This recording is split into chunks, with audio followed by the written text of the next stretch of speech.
The NASCAR Gambling Podcast on the Sports Gambling Podcast Network is brought to you by Shady Rays. Go to shadyrays.com and use code SGPN for 50% off of 2 or more pairs of polarized sunglasses. We're also brought to you by our NBA Playoff Survivor Challenge. We're giving away $250 cash and a $100 gift card. Sign up today exclusively on the SGPN app. Driver, start your engine!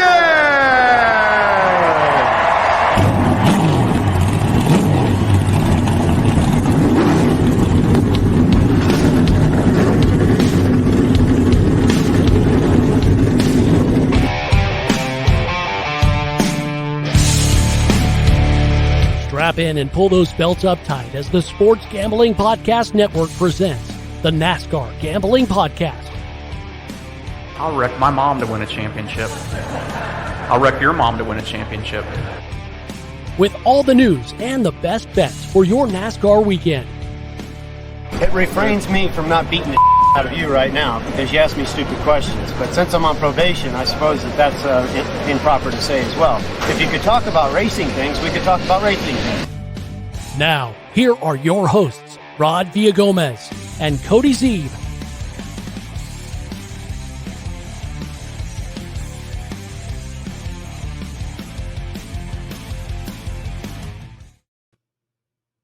Welcome into another episode of the NASCAR Gambling Podcast here on the Sports Gambling Podcast Network. He's Cody Zeeb. I'm Rod Villagomez, and we are so thankful every day for the books that put out early odds for us because it makes our jobs a hell of a lot easier. But we just need to have them step it up when it comes to some of these other series. We do have Cup Series odds. We will be rolling forward with our Tuesday Cup preview. But let's go, man. Let's get some odds in for Xfinity and trucks, right, Cody? Yeah, I don't understand what the holdup is. Like, the entry list is out. We were just talking for Xfinity. It's a Dash for Cash week. So there's not going to be any Cup guys entered into it. We already know which Cup guys are going to be in the Truck Series race. What's the holdup? Let's go. Give us. We're trying to bet on this stuff. Let's go. Give us the odds. Dang. Yeah, they're waiting on me. I guess that's all there is to it. They're waiting to hire me to do it. Yeah, there's a little controversy now. NASCAR's official website is listing Bell only led 99 laps on Sunday. So we're waiting for a ruling from the Sportsbook of Rod on how that will be scored.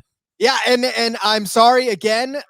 Once again, this is a day that got packed full of stuff that I was not anticipating. Therefore, okay, maybe the books are like me. Maybe they mean to put odds out. They mean to get things done, but then everything else, pops up and they're like, these guys can wait till tomorrow. So fine, okay, maybe I forgive you, books, because I know how busy life can get. But when it is your only job, all I'm saying, you had one job, put out Cup or put out Truck and Xfinity odds. But at least we do have our Cup stuff, so we can get a full card in on that, and then hopefully we'll have Xfinity for tomorrow, so on and so forth. I'm just glad all three series back in action. It was sad last week only having 2 series racing, and trucks are on Friday night this week. I like the Saturday doubleheaders are okay, but I like a nice Friday night. You sit down, relax, watch a Truck Series race on a Friday night under the lights. That seems like where it should be.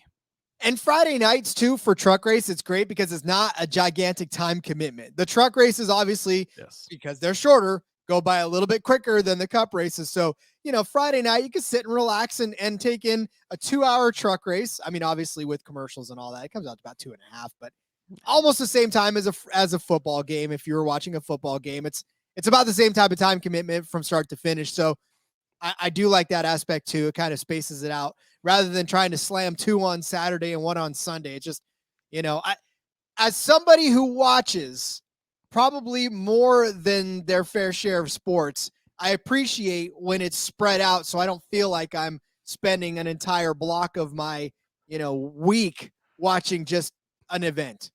Yeah, agreed. And yeah, it's just, it is nice. I like the Friday night thing. A lot of people are busy on Saturday. Not that I'm not going to watch both races, because, of course, I'm going to watch both of them, but I like it better when it's spread out. Indeed. So, again, all 3 series are in action. We are all in the same track this time. There's not splitting up of tracks like there was a couple of weeks ago where half of them were the trucks were in Texas and then everybody else was out there in Richmond. Yeah. I was getting there. I couldn't remember Richmond, Virginia.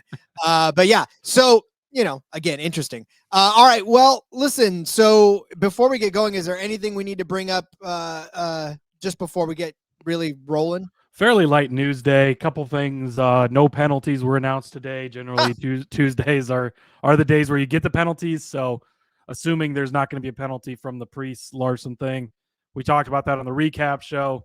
Again, don't think there necessarily should be, but after the thing with Denny, so now we obviously know that Denny was penalized for what he said rather than what he did. So that's really unfortunate. I know guys like William Byron. His team has made the comment that he's not going on any podcasts anytime soon because why would they risk it? And that's not what we want. We want these guys talking. So that's very unfortunate. The other major thing would be the number 51 car. We still don't have news on the driver. So that's not going to affect your betting card at all. You're likely not going to put anything on that car at Martinsville anyways. When we go to Talladega, we'll maybe look into that, but we do not know who will be the driver yet, so will be interesting to see. Again, we talked about some of the possibilities on yesterday's recap show. Go back and listen. Some of the guys that maybe would get the shot to get some Cup Series time. Not very competitive ride, but time behind the wheels, time to learn the car a little bit, get that seat time. Some of these younger guys in the Ford pipeline that maybe would get that chance. Well, and going back to Denny's thing, even Kyle Busch was talking about he didn't understand why the penalty was in effect or why that happened, because he was asking if why didn't somebody else get fined when they did it, or it's happened so many times down the pipeline. Like, I don't understand why this time. Why? I guess because it's such a public forum and a lot of people listen to his show. They don't want them thinking that they can get away with anything they want, right? I guess. It just doesn't make any sense to me. Yeah. Also, what else doesn't make sense to me either is when you go outside and it's sunny out and you're not protecting your eyes. Hang tight. I'm going to tell you how to take care of that with the help of Shady Rays. Yes, kick off the new year with new gear that is built to last with our friends over there at Shady Rays. They got you covered from the sun to the slopes with premium polarized shades, customizable snow goggles, and so much more. Shady Rays, they're an independent sunglass company. They offer world-class product. It's just as good as any expensive pair that anybody else, including us, have put on. Those durable frames they got, they're extremely clear optics. It's all great for outdoor adventures. Plus, that's not all. Shady Rays offers the most insane protection in all of eyewear. Every single pair of Shady Rays sunglasses you get is backed by their lost and broken replacements. If you lose it, you break it, even like seconds after you buy them, all they're going to do is send you a brand new pair. They won't even ask you how it happened. I tell you what, if that's me, I'm asking you, how are you silly enough to break a pair of sunglasses the second after you buy them? But they won't. They will not publicly shame you for such infractions. They're just going to give you a brand new pair and wish you on your way. Cody's like, what's up? That's a good deal, because I likely would break them or lose them within the first day, probably the first time. And then, I would keep the next pair for like 10 years, but that first pair, I just know it would be fuck the first day. Well, I know that I lose stuff all the time. It doesn't take me one day, but I know I lose sunglasses. I'll put them down and forget that I did. But yeah, definitely glad that Shady Rays will do that. Plus, they'll help you look and feel good. And they've donated 20 million meals to fight hunger with Feeding America. You don't love them? Exchange it for a new pair or return them for free within 30 days. No risk when you shop with Shady Rays. The team always got your back. And just for you, the listeners out there, Shady Rays is giving out their best deal of the year. Go to shadyrays.com. Use the code SGPN for 50% off of 2 or more pairs of polarized sunglasses. Try for yourself. The shades rated 5 stars by over 200,000 people. It's a good deal. It's a good deal. Definitely take them up on that. All right, to Martinsville we go. It is Ridgeway, Virginia. This is another short track, Cody, but this time it is clean. The pocket is clean. There is no dirt. This half-mile paperclip is always exciting, and I'm telling you right now, I'm pretty excited for this because I want a good, clean race, Cody. That's what I want. Well, Rod, not to burst your bubble, but no dirt on this track. But as our friend PJ Walsh tweeted out a little bit ago, the weather forecast for Sunday at Martinsville Speedway, showers likely after 3 p.m., partly sunny with a high near 80, chance of precipitation 60%. Guess what, Rod? They can run the wet weather package on this track. They won't run in the rain, but they could run in the wet. So you thought we were coming to just a regular old oval. NASCAR's been racing here since year one back in 1948. One of the first paved tracks they came to. This is just going to be a real predictable race. No wrenches thrown in, no dirt, no super speedway, no road course. It just might be the first ever wet weather package race for you. I mean, look, from that aspect, I'm sure that's going to be exciting and it's going to be fun to watch that play out. But for the love of God, can we just get one race where just one normal race? Just one. Like I said, from a fan aspect, right? That's super exciting. It's fantastic that we get all this excitement and then we get to watch these races and be, thrilled by windshield wipers and mud flaps and tires with tread. But damn it all, man. I mean, as a bettor, like, no, let's get something where we can not sweat the entire time. Yeah, exactly. So be forewarned, I'm not taking that into account in any of the bets that I have. It's only a 60% chance, which, it might rain, it might not. Basically, they could say that every day and you never know what to believe anyways. But something to keep an eye on. I mean, if we get to Sunday and it's looking like there's a good chance they might be racing a decent amount, maybe and I don't even know how to handicap a rain race because we've never had to do it. So I guess maybe you look at like the road course guys like AJ Allmendinger. Maybe you find some value there. I don't know that I would change too much though. Just be aware that it could be a disaster. They've never run an oval in this wet weather package. That's new this year. So we'll just have to wait and see. But it is a possibility. So be warned. I would like every listener out there that's even remotely close to the Martinsville Speedway on Saturday and Sunday, grab whatever leaf blower that you have, point it up to the sky. Get the vortex going. Get that vortex going, because I, for one, do not want to see this. I mean, again, from a fan aspect, it'd probably be cool. Like, I mean, if I had nothing riding on this, if I wasn't hosting a podcast that was trying to win you money, I'd be like, let's go. Let's watch this happen. But no, as somebody who wants you to actually cash your tickets, that rain's going to throw way more of a wrench in. And those of you in the Discord, we've talked a lot about live betting, and some of you don't have that option. Again, it's not fun when all of your tickets are gone because of something you couldn't control, and you can't even mitigate the damage by live betting. Yeah, and it might be something. Who knows? I mean, if they get some of the race in, and somebody looks good. Then the wet weather comes out. They go into the wet weather package. If it looks like it's going to dry up and that guy's falling off a little bit, that might be an opportunity to live bet. You're just going to have to be paying attention and watching. Of course, be in the Discord with us. There's going to be guys in there talking about that. We'll give our opinions if we're able to. And yeah, it's going to be, if it gets there, uncharted territory. So just, again, beware. Windshield wipers will be a wiping. All right, so it is for the Cup race, 400 laps, which used to be 500, but now it is 400 around this 5.26 mile paved track for a grand total of 210.4 miles. Of course, this race not 5.2. You said 5.2.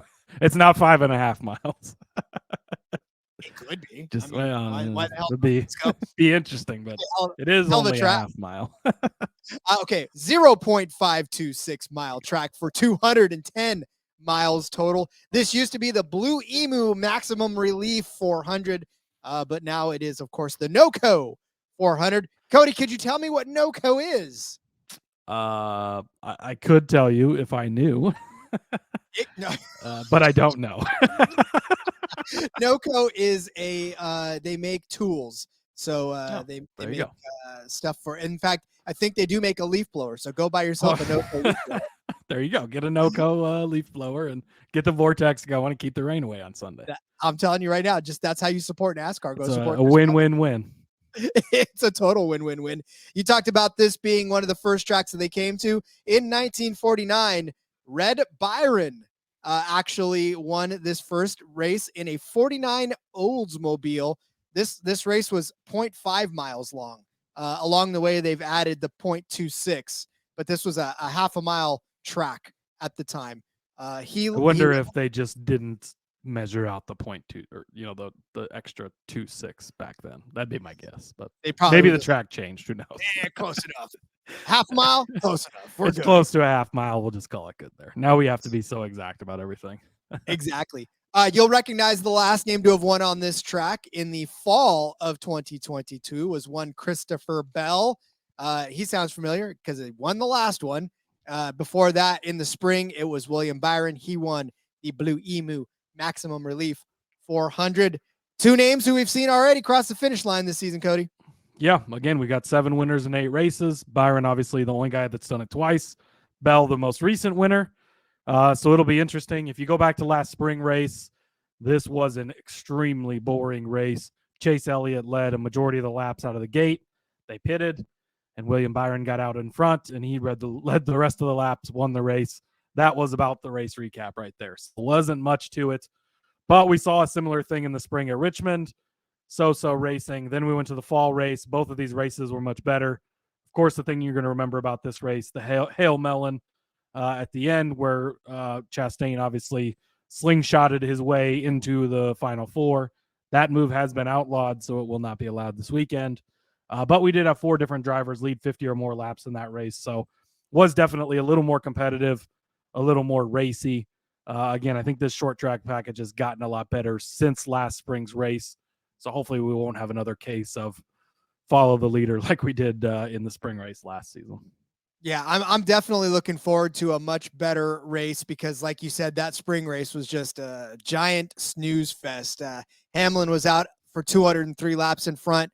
Christopher Bell, that was a fall race. I'm sorry.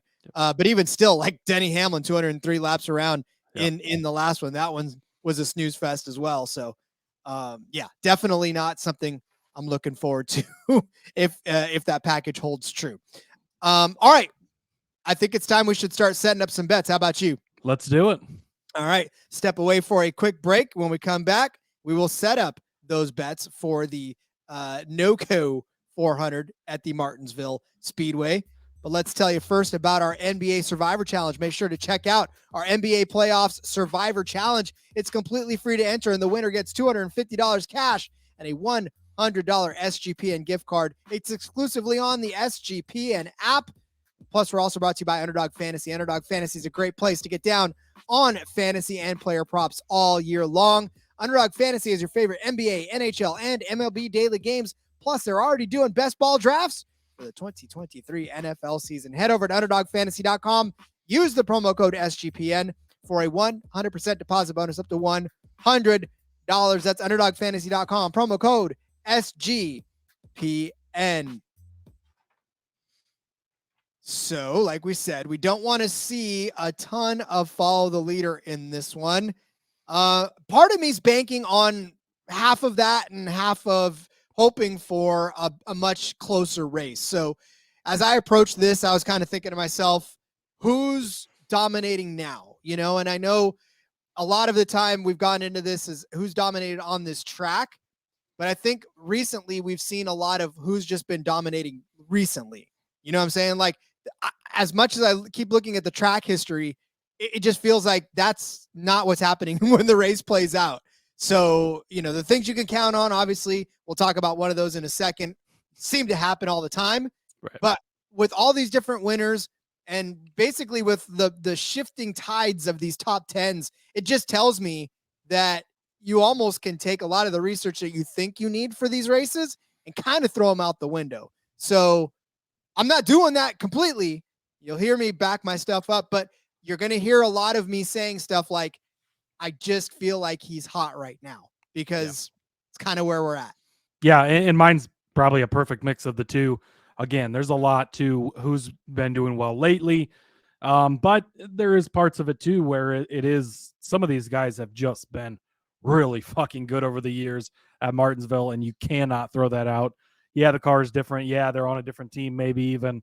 But some of it, the track history, you just can't look past. But a lot of it even coincides with how the season has gone so far.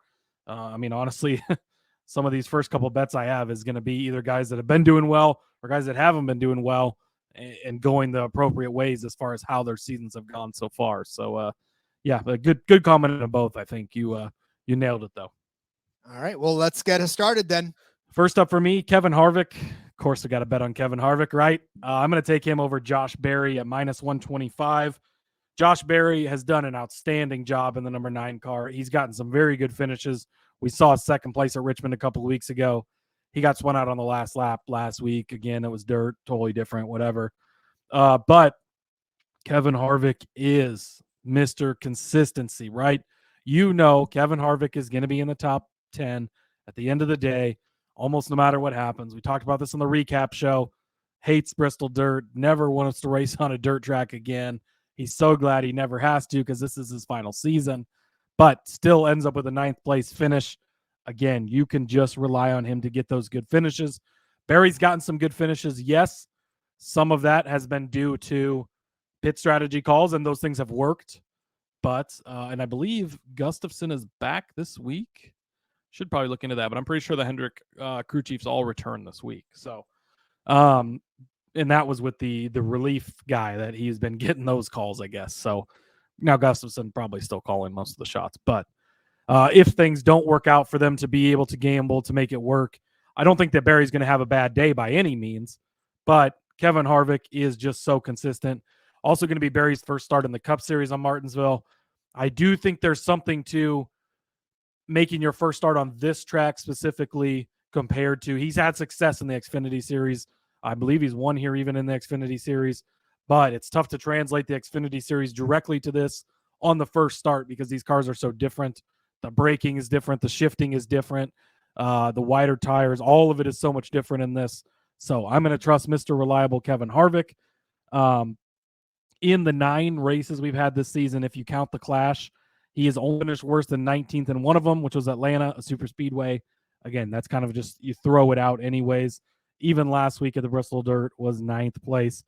You have to go back to October 26th of 2014 for the last time Kevin Harvick finished outside the top 20 at Martinsville, a track that they come to twice a year, which means that's 16 races in a row. He's finished 20th or better. And then, so it just goes to show you how consistent he is. 20th, yeah, isn't a great finish, but he's always inside the top 20. A lot of those are top 10s as well. And so gonna just ride the Kevin Harvick thing. I don't think he should be matched up with Josh Berry. And so riding Kevin Harvick over Josh Berry here. You don't gotta sell me on that.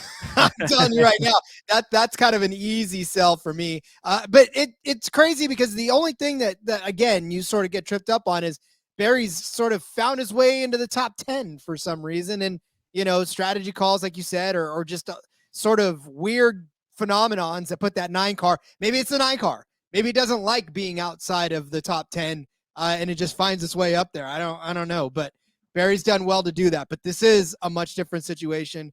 This is Kevin Harvick on a track that he loves. And I don't think that this is going to be much of an issue to Cash as well. All right. Well, my next one is involving Mr. Denny Hamlin.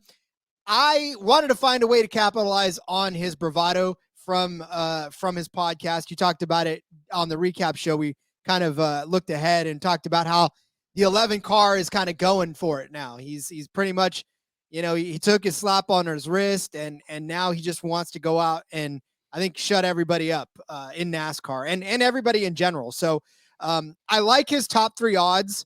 They are at plus 210. I'm not looking at Denny to win this race. Again, it's a little tough sell for me for him to actually win this race, even though he's got 5 wins on this track.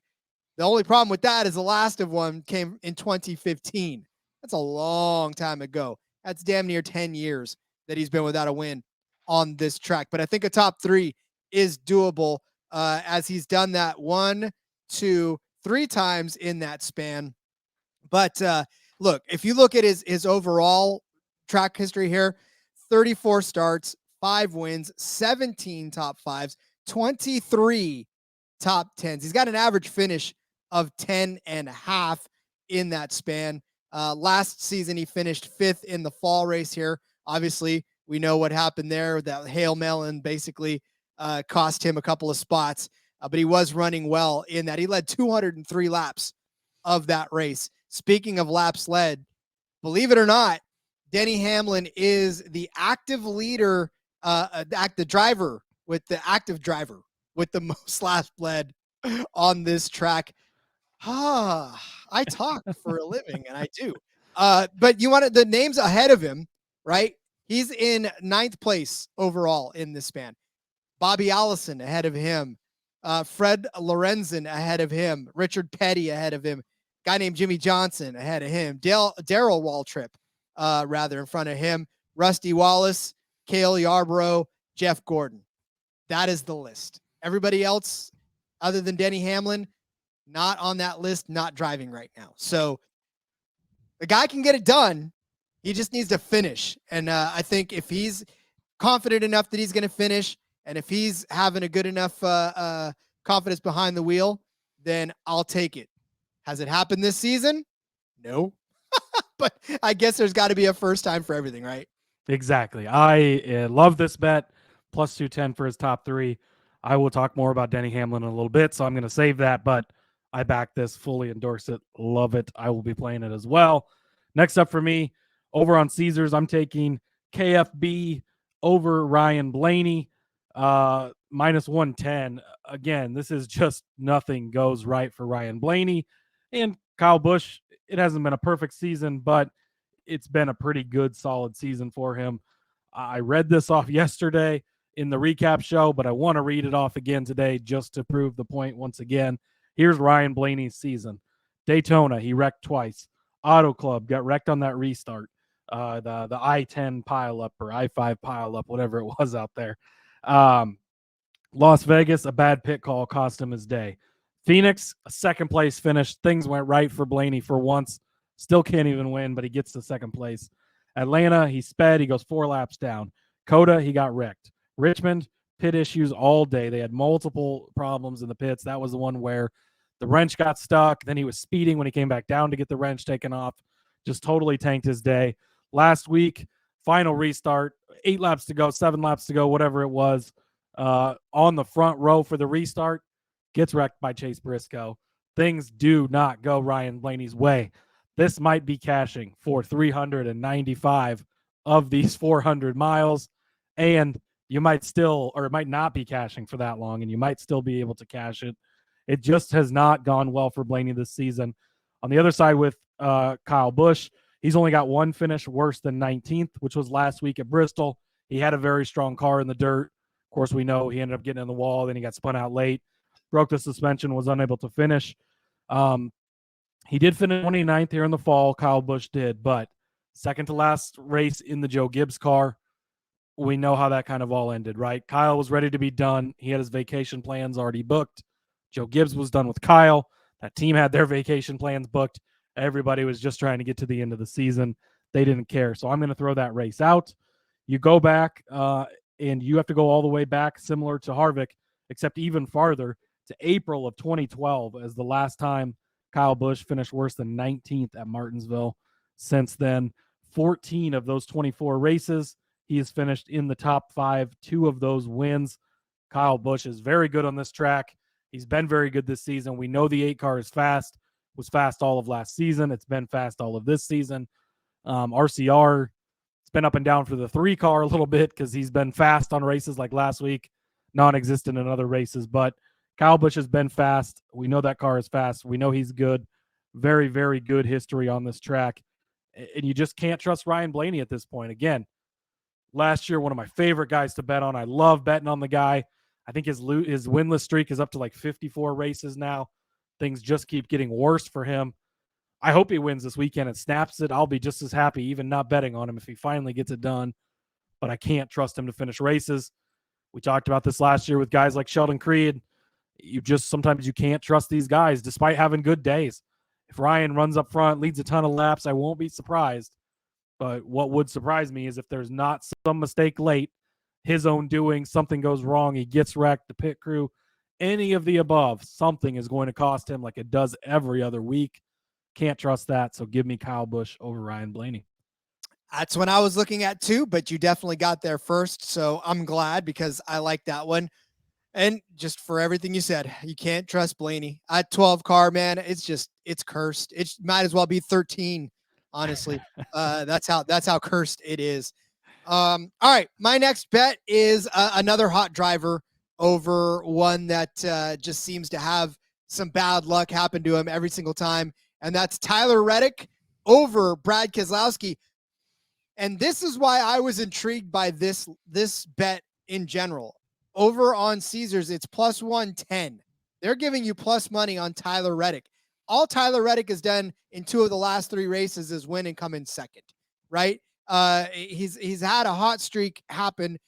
He didn't have a good start to the season. We talked about this even before. I think it was Richmond when we picked him to, or I can't remember exactly where it was, but he started out Daytona 39th, Fontana 34th, but then slowly improved. Vegas 15th, Phoenix 3rd, Atlanta 5th, and then Austin 1st, Richmond 16th. That was a kind of a blip in the radar, but we know what happened to him there. And then Bristol last week kind of snuck his way into a second place finish with pit strategies and all that other good stuff. But still a good call, still hung on, still probably could have had something at the end of that race. The only drawback is that his performance in Martinsville has not been all that fantastic. Obviously last season he wrecked out and finished 35th. Didn't have a good day. But the 2 races before that, 18th, 8th, 24th, and 16th. But you did talk about how Kyle did in his ride. So, Toyota, whatever. Anyways. But for Brad Keselowski, the reason that I'm picking Tyler Reddick over Brad Keselowski this week is because for as bad as Tyler Reddick's luck was in the beginning of the season, at least he turned it around. Keselowski's not necessarily been all that fantastic this season either. He's 22nd at Daytona, 7th at Fontana, 17th at Vegas, 18th at Phoenix. He did finish second at Atlanta, which was fine. Then he finished dead last because of that drive staff issue in Austin. Came back for a 10th place finish in Richmond, and then 17th on the dirt. In 2 out of the last 3 races, though, Tyler Reddick has had him. And even here, where Keselowski is very good on this track, his historical data is fantastic. 26 starts, 2 wins, 12 top 5s, 17 top 10s. However, in 3 of the last 4 races here, he's finished 33rd, 3rd, 17th, and 36th. Both the 17th and the 36th came in the 6 car, and in that span, it was Tyler Reddick who actually has beaten him in 2 of the last 3 races on this. So, again, like I said, Tyler Reddick's kind of on a hot streak right now. He had 1 bad race in between 2 good ones, but Brad Keselowski seems to just be running up front and have something happen, whether he gets caught up in a wreck, whether it's a bad pit call, whatever it is, he just seems to not be there at the end, whereas Tyler Reddick slowly showing that he can get back to the front and stay there.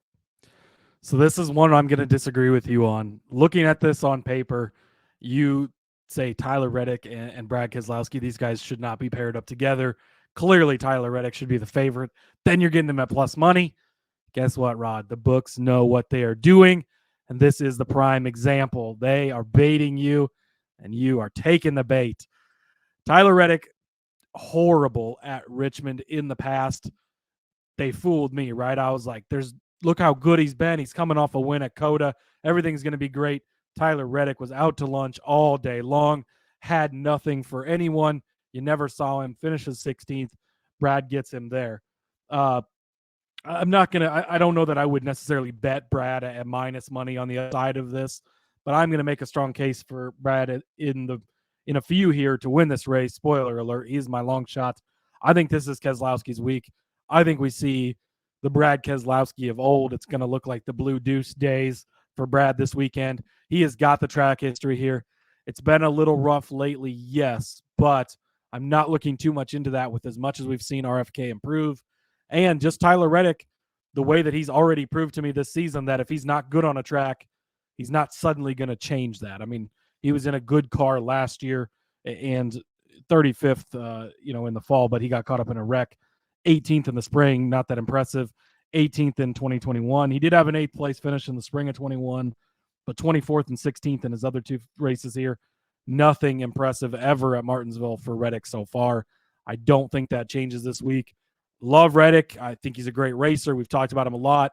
Going to continue to bet on him a lot, but he's already proven, small sample size, but if he doesn't have a good history at the track, he's not suddenly going to show up with speed and look good.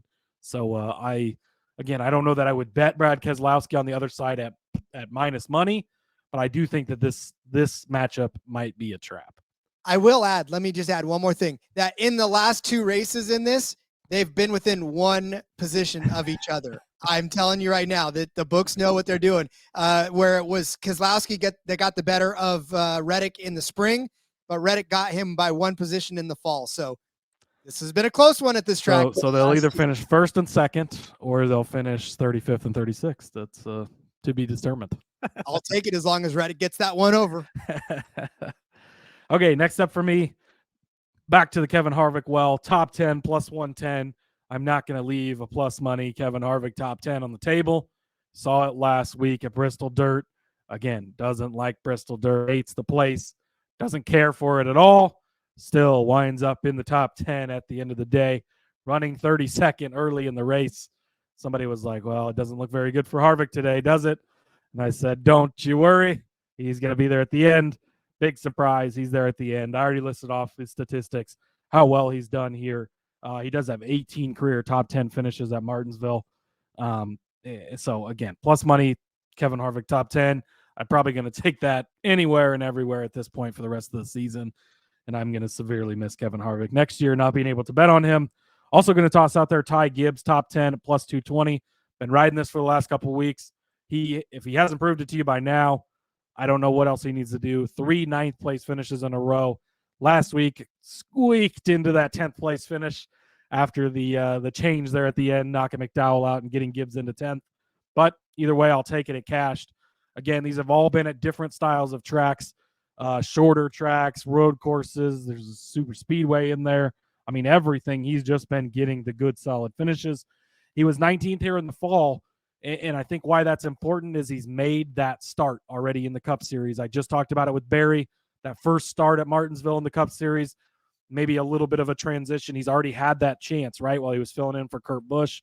And he finished 19th, which is not a bad finish for his first start. He's done very good on this track in Xfinity. His 4th career Xfinity Series start in 2021, he finished 3rd here. That was his 3rd career start, and he finished 4th. I got my numbers backwards there. So 3rd career start in 2021. That was a 4th place finish for him. And then last season in Xfinity, he was 8th in one of the races. He won the other race here in the fall. So it has been a successful track for him, and he's already got that 1 start under his belt. He's on a hot streak of top 10s, plus 220. That's more than enough for me to want to continue to dip into this well. Again, I'm continuing to grow on Gibbs, and I'm going to continue to find ways. Not quite ready to pull the trigger on him to win a race just yet, but I feel it coming pretty soon, Rod. I think he's going to be tossed in there as a winner at one of these upcoming tracks in the near future. So just so you know, I had started to type that out at one point, and then I scrolled to only find out that you had it underneath the Harvick top 10. And I was like, you tricky bastard. Like, you got me. Yeah, So, I had to squeeze it in there somewhere, and I couldn't pass up on it. Can't pass up on the Harvick one. So I used two bets in my one square like I often do.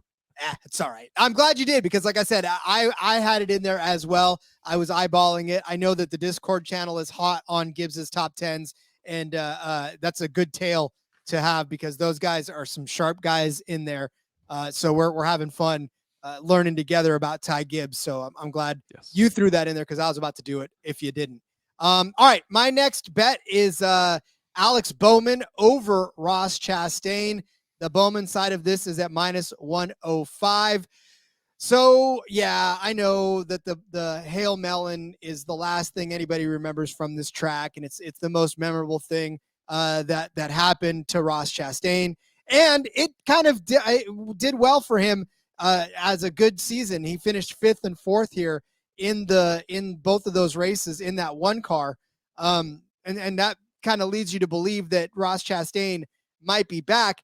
But this has not been the Ross Chastain season that we all remember from last year, where Ross Chastain was, doing great things and playing nicely with others until he wasn't. And then I guess from there, it just started to kind of go south. And then that Hail Melon got him back into it, but it just didn't feel like the same Ross Chastain. And then he comes out this season and he lays down a 9th place at Daytona, a 3rd place in Fontana. And you're like, okay, this is a Ross Chastain season. Then he goes out a mediocre 12th place day at Vegas, then a 24th place day in Phoenix, and then 13th in Atlanta. Bounces back for a good finish at Austin and Richmond, 4th and 3rd. But then last week at the Bristol Dirt, obviously got into it probably one too many times and ended up finishing 28th. So I don't know. We're not seeing the relaxed and comfortable Ross Chastain that we saw last season when he did knock down these 2 5th place and 4th place finishes. I don't think that he's necessarily, I don't want to say as good a driver, but there's this word again, momentum. When he had momentum last season, you saw him driving confidently. You saw him driving with just conviction. But lately, he's just been driving kind of a little more reckless and a little like he's trying to prove something, and maybe just a little more overly aggressive to try to get back whatever confidence he had. And on a short track like this, you can't do that. You can't do that, or you're going to get eaten alive. And Bristol Dirt was a prime example of that. So not necessarily all that confident in Ross Chastain's ability. Whereas for Alex Bowman, I mean, you want to talk about confidence. He came out with, 4 straight top 10s. He finished 5th at Daytona, 8th at Fontana, 3rd in Vegas, 9th in Phoenix, 14th place in Atlanta. That was a rough go for him. A rough go, right? But that was about the lowest that he'd finished. Then he bounced back with a 3rd place on the road course in Coda, and then an 8th place at Richmond. And then, of course, he had bad luck as well, finishing in 29th at Bristol. But this is an Alex Bowman that has actually had some success on this track recently. 2 6th place finishes in 2020, a 34th in 2021, but he won this race right in 2021 in the fall, and then finished in 12th in the spring race of this. So, I mean, again, I just feel like Alex Bowman is the more consistent driver this season, and I like the fact that he's the least juiced of them. So I'll take him over Ross Chastain. Plus, we know Hendrick is trying to play nice now, so we'll see where that goes and where that lands them in the finishing grid. Alex Bowman, by the way, 20-1. As I've mentioned before, that's an auto bet. I didn't give it out in my plays, but have it be noted that is always an auto play when he's 20-1 or more.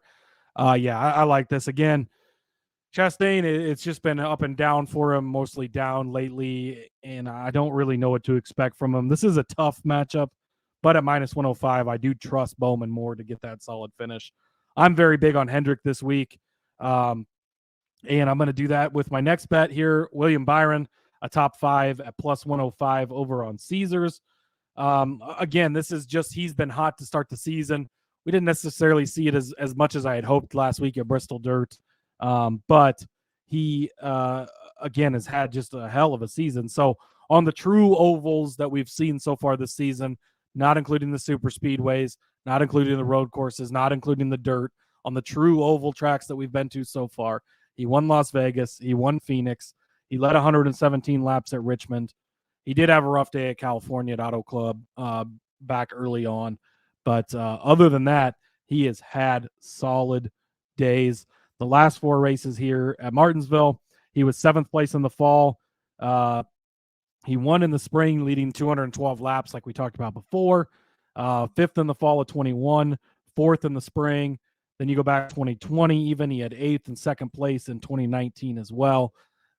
This has been a track that Hendrick has absolutely owned. They got their first career win back in 1984 on April 29th with Jeff Bodine. Before that race, Rick Hendrick said, this is it. This is the final race for Hendrick Motorsports. This is not working. Jeff Bodine goes out, wins the race in that number 5. All these years later, all these championships later, Hendrick has won in the Cup Series 27 times at Martinsville. That is a lot of grandfather clocks. We didn't talk about that earlier, by the way. if you win, the trophy is a grandfather clock, the coolest trophy probably in all of sports. But they've also had the lowest of lows here too, right? The Hendrick plane crash in 2004 that claimed 10 lives, including Rick's son Ricky's life, was right outside of this track. They were on their way to the track. So it's been both sides of this for Hendrick, but all the success they've had here over the years, and Byron has showed it lately. He showed it off to a hot start this season, plus money for a top 5 over on Caesars. I can't pass that up. So give me William Byron. Actually, Barstool just gave out their top 5s, and he's plus 130 over there. So I'm going to amend that, plus 130 for William Byron over on Barstool. Again, make sure you're shopping around. Well, for sure, make sure you're shopping around. You talked about Hendrick's domination there. I listed off 2 of the names of the total lap leaders. Obviously, Jeff Gordon is the one that has led the most laps on this track. And then, of course, Jimmy Johnson up there in that list as well. Martinsville, Jimmy Johnson has 9 wins on this track. That's a grandfather clock for every room. Well, probably not every room in his house, but for a lot of rooms. So Christmas in the Johnson family was probably not very. Another grandfather clock, Jimmy. What am I going to do with this one? I literally at that point you figure just like all of his family had like, okay, here's a clock for the parents, here's a clock for the grandparents, here's a clock for his kids have clocks for when they buy houses later on down the road. They're just in storage with their names on them. Like, it's a lot of freaking grandfather clocks. Well, listen, sometimes when you're good, right? That's Imagine Rick Hendrick's house. He's got 27 of them. Oh yeah. That's Jesus Christ. Like, I would not want to be asleep in that house at the turn of the hour. Yeah. And you got to make sure they're all like synced up too. Otherwise you just have them going off all times, all the time. Not fun. But then it reminds you that you're a winner. So I guess the sounds of winners. That part of it would be fun, right? All right. Well, you gave out Byron as a top 5 car. I'm going to add somebody to him. I've got Byron and Bell both finishing in the top 5. Caesars is giving you plus 320 for this occurrence to happen. You already made the case for why William Byron is going to do this. But for me, I'm going to add Christopher Bell to the mix for decent enough reason. I mean, obviously, he won last week at Bristol, which is a pretty good case to make. But he also finished in the top 5 at Richmond as well. So, we know that that's another shorter track. So we know that he's good there. He finished 3rd in Atlanta, 5th in Vegas, 3rd at Daytona.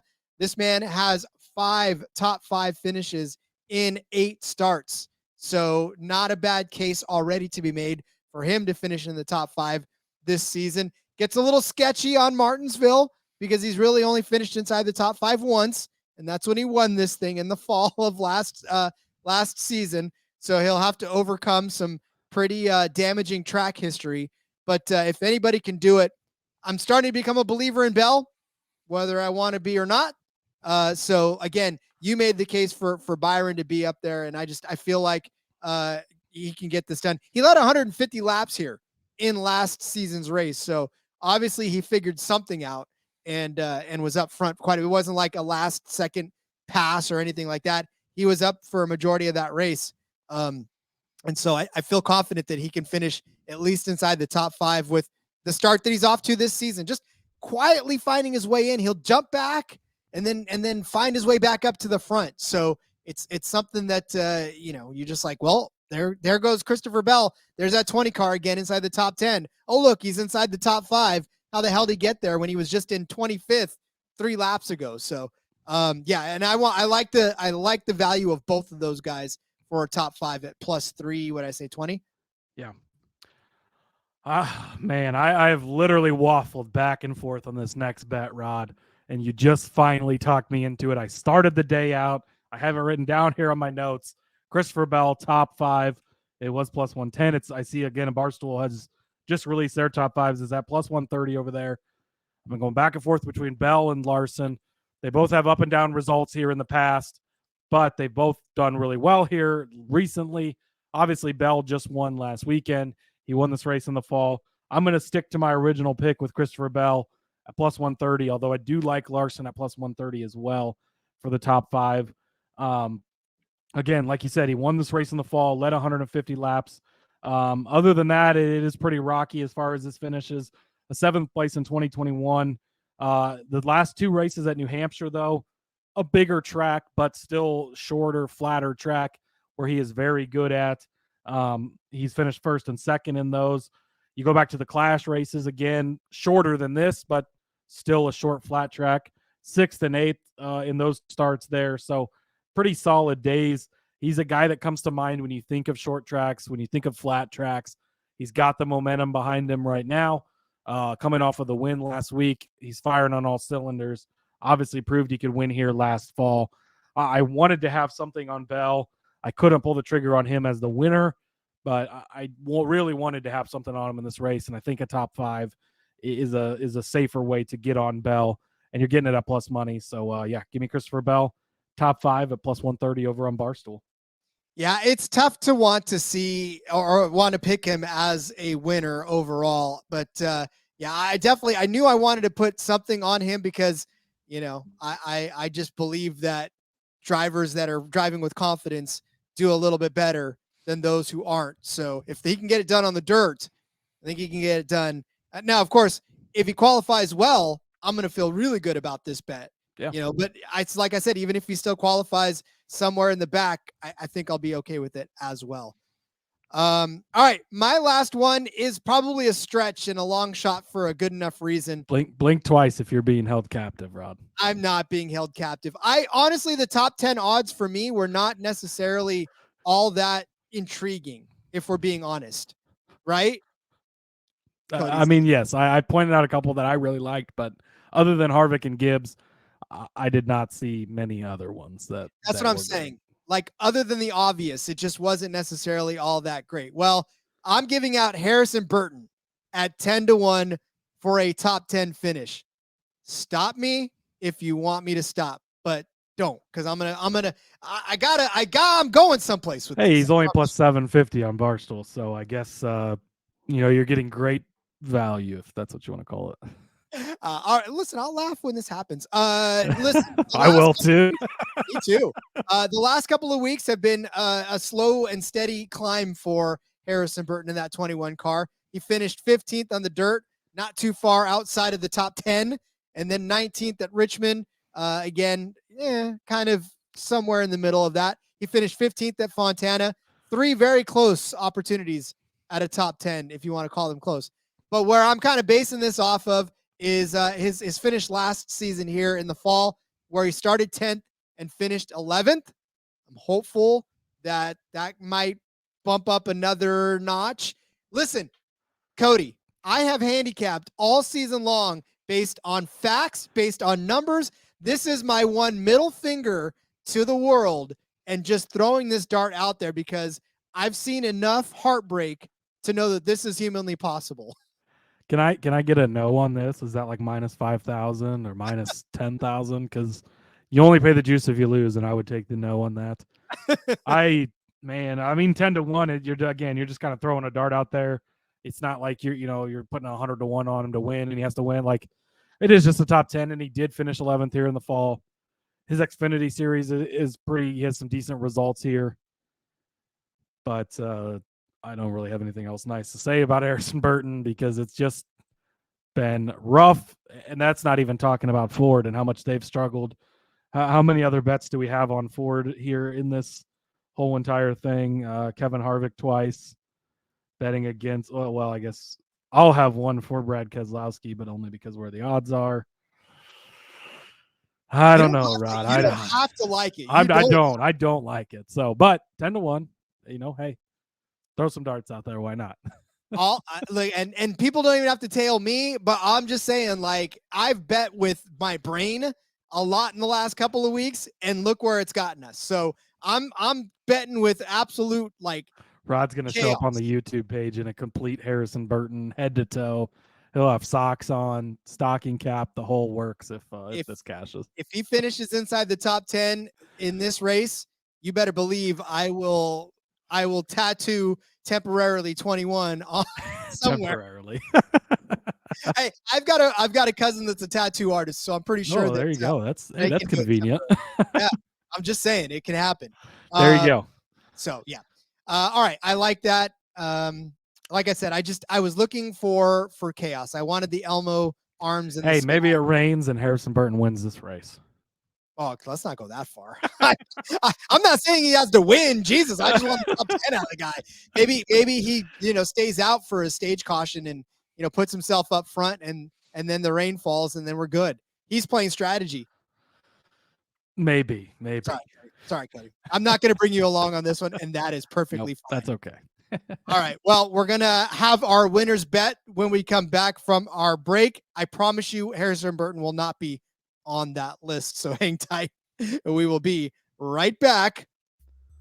But for those of you who have been watching on YouTube and joining us on the YouTube, as the kids say, thank you so very much for doing that. It's been a blast. We've been having fun bringing this to a different medium and carrying this over into the visual realm. If you would like to be a part of that, all you got to do is search YouTube for the NASCAR Gambling Podcast. See Cody's wonderful setup. See my bland white walls. And the fact that today I am wearing a Colorado Avalanche sweater because I love me some Colorado Avalanche, and they are playing tonight. And I want nothing more than to hurry up and have this show done so we can go watch them. Just kidding. I love you guys. You guys are priority. So, but yes, please continue to like, subscribe. We've seen the subscriber count grow. We've seen all of your likes. We see all your comments and having fun. But of course, also make sure to do those things to continue to show the bosses that you care about us and that we care about you and that it's all the love and that it's cyclical and that, So like, subscribe. And then if you're a podcast listener as well, do the same. Give us a review and tell the bosses that we should continue to move on and keep growing this show as well, because every review that you give, Cody smiles. I promise. Yep. There it is. All right. Do all those things. We love it. You love it. We love you. Hey, everybody. If you play fantasy football, especially in auction leagues, or you're a whiskey fan. Yes, exactly. Check out the Sports Gambling Podcast Fantasy Football Channel show, Old Fashioned Football. Coming to you every Tuesday morning, give us a listen. We'll bring you the latest fantasy football data, including the injury report, studs and duds, waiver wire targets, and suggested fab. Market movers. After all, we are the Marks. He is my hubby. And she's J Mark's wifey. And we're bringing all this to you while drinking an old fashioned and giving you our honest review of a different whiskey every week. All that and more. Hop on over, give us a listen, come for the football, stay for the whiskey. This ad's almost done. Going once, going twice. Sold. Well, we're going to dive into the winners' bets here. Who we think will win the NOCO 400 from the Martinsville Speedway in Virginia. Cody, I see you have a couple of names on there that I like, so we'll go ahead and get us started. Going with a couple guys I've been big on already this season. Denny Hamlin, 7-1 over on Caesars. Again, we talked about it on the recap show. He called it out on his podcast. It starts this week for the 11 car. You're not going to catch me not betting on him when he says that this is when his run begins. He has been good on this track, led 203 laps here in the fall, finished in 5th place. He was 3rd here in the spring of 21. He's got 17 top 5 finishes and 5 wins on this track. I know you said the last win didn't come since 2015, which means it's a great time for him to start that streak over, get a win here in his home state. He is always good on this track. The results haven't always been there as far as winning, but he's always in the mix. I think that he could get over it, over that winless hump since 2015 here and get back to victory lane. Like you said, he's the active leader in laps led. And where is he? 9th all time on that list. That's a pretty solid place to be. So Denny Hamlin plus 700 on Caesars. Then I am going to go to Kyle Busch plus 1,400 over on Barstool Sportsbook. This is Kyle Busch. Do I need to say more, Rod? I don't think I do, but I will anyways. I already talked about him earlier. Again, before the 29th place finish in the fall that I'm throwing out because it was the end of his Gibbs tour. He hadn't finished worse than 19th since April of 2012. 14 of the last 24 races. He's finished in the top 5. He's got 2 wins at this track. He's already been good in this 8 car. He's led laps. He's been up front. We saw the speed again last week at Bristol Dirt. He was good. He was fast. I expect him to be up front again this week. And I'm going to continue to ride that train. And I don't think he should be 14-1 either. I don't know if I would bet on him if he was 7-1 like Denny, but at 14-1, too good to pass up on. And then at 22-1, Brad Keselowski. Again, if you haven't saw his nameplate with the Hawaiian Rolls car, Brad Keselowski, great, one of the greatest things that's ever happened in NASCAR. Maybe that's going a little too far, but me some Brad Keselowski this week, 22-1 over on FanDuel. Again, it's been a little bit rough here. In his RFK tenure, he has a 36th and a 17th place finish. In 2021, he finished 3rd and 33rd, but prior to that, 9 top 5 finishes in 10 races here, 2 wins in that span. He's got 16 top 5 finishes over his career here, in addition to those 2 wins. He knows how to get it done at this type of track. He has been very good here in the past. It's been a little up and down, but we have seen flashes from these RFK guys, right? We saw it last year at Bristol. Not really a comparable track to this other than it's a shorter track, but they can pop up and they can be fast. They're slowly getting things figured out over there. Brad is a very good driver. He's on a very long winless streak. I don't have the number in front of me, but I think we're pushing 70 plus races since he has won last. I think it's time to get Brad back in victory lane. Calling my shot on him this week, 22-1. Love some Brad Keselowski. I love Brad Keselowski too. Unfortunately, I don't know. Like I that's why I have Tyler Reddick over Brad. Like this is one where I kind of feel yucky. He's had the speed, but he just hasn't been able to put it all. Man, listen to these results at this track. So I'm going to start with November of 2020 and just go backwards. 4th, 3rd, 1st, 5th, 10th, 4th, 1st, 2nd, 5th, 32nd, 2nd again. And I get it. Those were in Team Penske number 2 car. That was before the next gen car, all of these things. But he knows how to get it done on a type of track like this. There's a lot more on the driver in this type of track where you're got the heavy braking, you got the tire wear management, blah, blah, blah. And then he's a guy you are you laughing at my blah, blah, blah? I'm laughing. It's just so matter of fact, like blah, blah, blah, whatever. Blah, blah, blah, whatever. Care. But again, when it comes to gambling and they talk about it like on the broadcast, right? Who is the guy that's willing to gamble more than Brad Keselowski is nobody. Like he is willing to take that gamble. Maybe that's what it takes for him to win a race, but this is the type of place he could do it, get it done. And I just at 22-1, I have a strong feeling on Brad this week, and I can't pass up that gut feeling. Gonna ride the Brad K train. And you should. Somebody should, even if it isn't him. All right. My winner, I just got updated odds. You said Barstool dropped, so I looked at Barstool, and Barstool has William Byron at plus 700. Yes, he is at the top of the heap, but I mean, at almost 10-1, right? I mean, that's insane for William Byron to be 10-1 or plus 700 on this track, a track that he won, a race that he won last year when it was the Blue Emu Maximum Pain Relief 400. He won that spring race. He started 5th. He ended up 1st.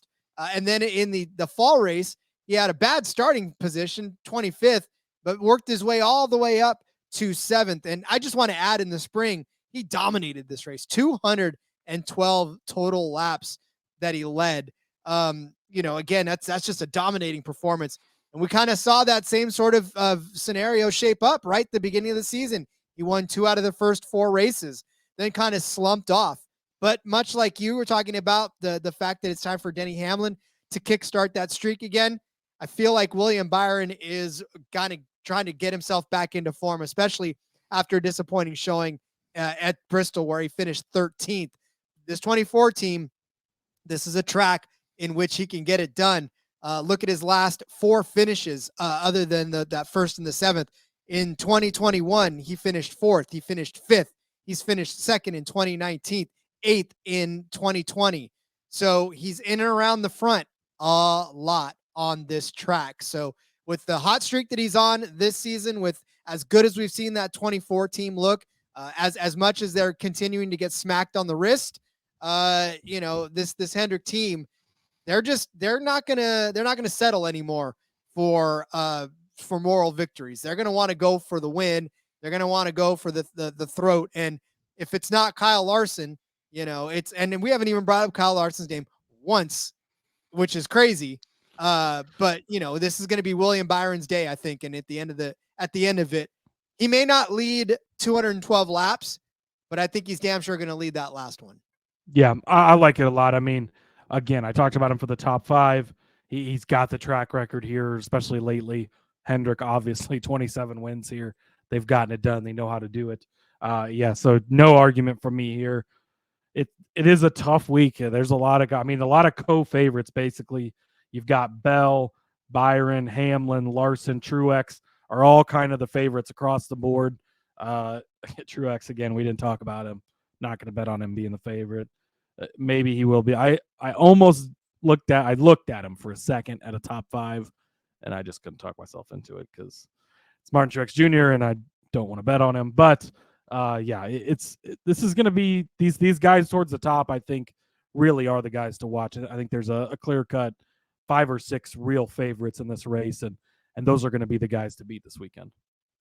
I'm not telling you that Martin Truex Jr. is going to win this race, but you want to talk about track history.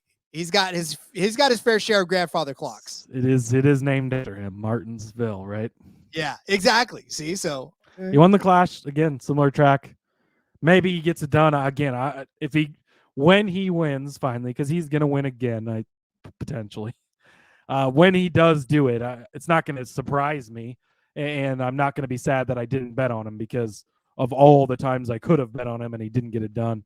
Again, it's like Ryan Blaney. Like when these two guys win, it's going to be like, great, okay, finally, like now we can start betting on them again. But until they do, just no thanks. Yeah, and again, Truex at plus 650. It's just not. It's not like last week where you're getting him at 25-1, and it. I mean, again, the value was there. You brought that up. It was correct pick. He ends up finishing 7th. Like he was there towards the end. So, but at this price, no thanks. Yeah. All right. Well, I'll tell you what. Get out your pen and paper, and I will go over the bets for you one more time. Cody started you off with Harvick over Barry at minus 125. I followed up with Denny Hamlin as a top 3 car at plus 210. Cody Zeeb gave you Kyle Busch over Ryan Blaney at minus 110. And then I gave you Tyler Reddick over Brad Keselowski at plus 110. Cody gave you Harvick as a top 10 car and also threw in Gibbs as a top 10 car. Harvick at plus 110 and then Gibbs at plus 220. I gave you Alex Bowman over Ross Chastain at minus 105. Cody gave you William Byron as a top 5 car at plus 130 rather. I gave you William Byron and Christopher Bell both as top 5 cars at plus 320. And then Cody said, yes, Christopher Bell will also be a top 5 car. We're just combining forces and forming Voltron for a plus 320 on Caesars. I gave you Harrison Burton as a top 10 car at 10-1. Cody vehemently denies. And then let's see. Cody gave you Denny Hamlin at plus 700.